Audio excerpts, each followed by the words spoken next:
good evening po mga kalinga. Panibagong reaction video na naman po ang inyong matutunghayan sa araw na to. At ang ating re-reactionan po ay ang upload video po ni Kalinga Prab doon sa celebration no, ni Baby Rabay. Pero ang aking re-reactionan po mga kalingap ay si Rina. No? Si Rina po mga kalingap, alam naman ninyo ang nagiging case ni Rina. No, hindi madali. Dati ay grabe ang karamdaman ni Rina, ano? Ang dami-daming pagsubok na nangyari no sa tungkol kay Rina, no? Nung simula nung na-discover siya, na pabahayan siya, no, na bibigyan siya ng atensyon nila Kalinga Prab, hanggang sa nagkaroon ng problema sa kanyang lolo, sa kanyang pamilya, hanggang sa napunta siya sa pag-aalaga kay Roda. So ating umpisahan no kung paano ba na-discover si Rina. No, mga kalingap, no, si Rina ay na-discover po ito ni Super Mac, no? Correct me if I'm wrong, no? Pero si Rina po ay ang yung kalagayan nila, no, deserving talaga din na tulungan. Si Rina po ay nasa pangangalaga po no noong una ng kanyang lolo na si Lolo Nestor. So si Rina ay may karamdaman. Kung si Rina ay special na bata. Meron siyang karamdaman na kung pa hindi matukoy-tukoy, no, or hindi masabi-sabi ng doktor sa atin kung ano yung kanyang talaga karamdaman, no. So nung binabahayan na siya, no, binabahayan na sila ni Kalinga Prab, no, dahil yun na touch, no, si Kalinga Prab sa kalagayan po ni Rina, kaya po sinuportahan po sila ni Kalinga Prab. So binigyan sila ng bahay, no, magandang bahay, at si Rina yung silbing blessing, no, kay Kalinga Prab nung una. Kasi hanggang nung na-discover siya ni Kalinga Prab, naging tuloy-tuloy ang blessing no na dumarating kay Kalinga Prab that time. So kaya ang laki ng sabing pagmamahal no ni Kalinga Prab kay Rina.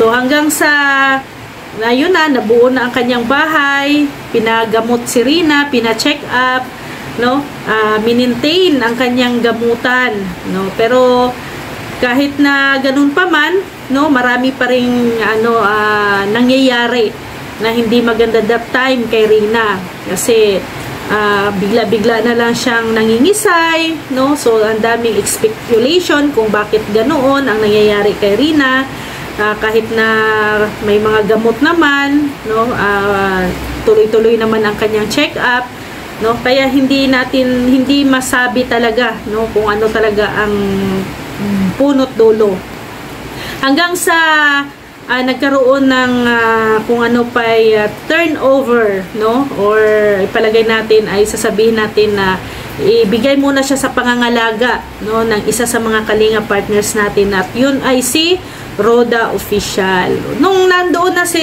Rina sa pangangalaga ni Roda Official, no, malaki ang improvement mga kalingap, no. So tinutukan ni Roda si Rina pagdating sa kanyang gamutan, no, nagmo-monitor si Kalinga Prab, nagmonitor din palagi kay Rina anong mga update that time. So mayroong mga issue na bawal muna si Tatay Nestor na dumalaw kay Rina, or bawal muna si Rina pumunta doon sa kanilang bahay, no, sa lolo niya. So nagawa naman yun ni Lolo Nestor, hanggang sa isang araw parang nagkaroon ng problema, no, na pumagitna na po si Kuya Val, no. Nakinig naman si Tatay Nestor kay Kuya Val na doon muna sa pangangalaga ni Roda si Rina within 6 months, no, sa 6 na buwan. So hanggang sa nagtuloy-tuloy, no, and nagkaroon ng mga magagandang pagbabago, no, napansin natin ang malaking pagbabago ni Rina simula nung nandoon na siya sa puder ni Roda. So, sinubaybayan natin si Rina, no? So, updated naman lagi si Roda that time. At tungkol sa gamutan, check-up, hanggang sa nag-aral si Rina. No, nag-aral si Rina, nagkaroon siya ng private tutor, no? Ang ganda ng kanyang improvement. And now, no, dito nga sa birthday ni Bibi Rabay, nagulat ang lahat, no, mga kalingap. Pero alam naman natin na si Rina ay favorite niya talaga ang pagsayaw, no? Si Rina ay isa na ding TikToker yan. No, TikToker si Rina. So, magaling sumayaw, magaling umawit, at naggi-guitar, no? Marunong na din siyang mag-guitar ngayon. So, grabe ang improvement. At salamat yan sa programa ni Kuya Val. Dahil kung wala ang programa ni Kuya Val, no, walang ganito, walang Rina na napapagaling ngayon, no? Or sino pa man, hindi lang si Rina ang napapagaling, kundi marami pa, no? Sana dyan sila Rubilin, no? Sila Vina, no? At marami pa pong iba ang napapagaling po ng kalingap sa pamumuno po yan ni Kuya Val. So, back to event. And nakita natin, no? Sobrang galing ni Rina sumayaw, grabe. Talaga, inindak talaga, inilabas na talaga ni Rina lahat ng kanyang talent sa pagsayaw. And alam niyo mga kalingap, no, ang napansin ko dito ay nakakasabay si Rina, no? Nakakasabay siya kung ano yung mga actions ng mga Kalingap Angel. Yun din ang sinasayaw ni Rina.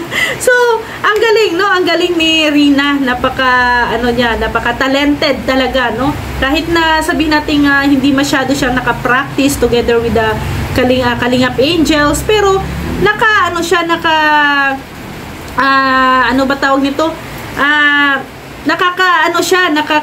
nakakasabay siya sa Kalingap Angels. So, grabe. And siya pa ang nanalo na best in costume sa cosplay, no, sa costume attire. So, grabe, ang galing talaga ni Rina. And salamat kay Roda Official kasi sa tiyaga ni Roda, sa pagmamahal niya din kay Rina. Ayan, no, nakita natin ang malaking pagbabago ni Rina na noon ay sinasabi nating napaka-imposible, no? Napaka-imposible, pero ngayon posible palang mangyari, no? Ika nga na kailangan lang talaga ang pagmamahal, iparamdam mo yung pag-aalaga, no? Maging komportable ang isang tao sa'yo, malaki ang mabago talaga, no? Sa halimbawa na yan dyan si Rina, naging na siya yung feeling niya na kay Roda as mama na, as ate, no? So, yun, nag-aana na siya ng loob ni Rina. Kaya, nakikinig si Rina kasi sa kanya, no? Nakikinig kay Roda. Kaya, mas madaling makipag-communicate. Nagko-communicate sila ni Rina na maganda. So, kaya, salamat dahil, ang imposible, naging posible na ngayon. So, congratulations kay Rina, no? At sana ay go lang at tuloy-tuloy ang iyong paggaling at masasabi na natin na in the end, kaya na ni Rina mag-stand, no, sa sarili niyang mga paa, no? So, maraming salamat din kay Roda Official sa tiyaga, pagmamahal na binigay niya kay Rina, no? Sa oras na binigay niya dito sa bata. At maraming salamat din kay Kalingap Rab at kay Kuya Val Santos Matubang. So, maraming salamat mga Kalingap sa mga hindi pa po nakasubscribe or hindi pa po nakapanood, no, sa video na to. Puntahan nyo po ang channel ni Kalingap Rab and also ang channel din po ni Roda Official para makita din po ninyo ang mga video doon ni Rina, no, mga Kalingap. So, maraming salamat sa inyong lahat at please pakisuportahan po Kuya Val Santos Matubang, Ate Edna Vlogs, Kalingap Rab, Ruel of Malalag, Rachel Morales Vlogs, and also ang inyong abang lingkod Rhea Olarte. At please pakisuportahan din po ang channel ng ating mga kasamahan dito sa Davao del Sur, ang ating deputy si Mick Agnes Vlogs, Kalingap Awi, Kalingap Dudo, Kalingap Angeli, Kalingap Baby Girl, Bila Ayop, Rachel TV, and Rex Vlog. Maraming salamat po mga kalingap. See you tomorrow. God bless everyone. Bye-bye po!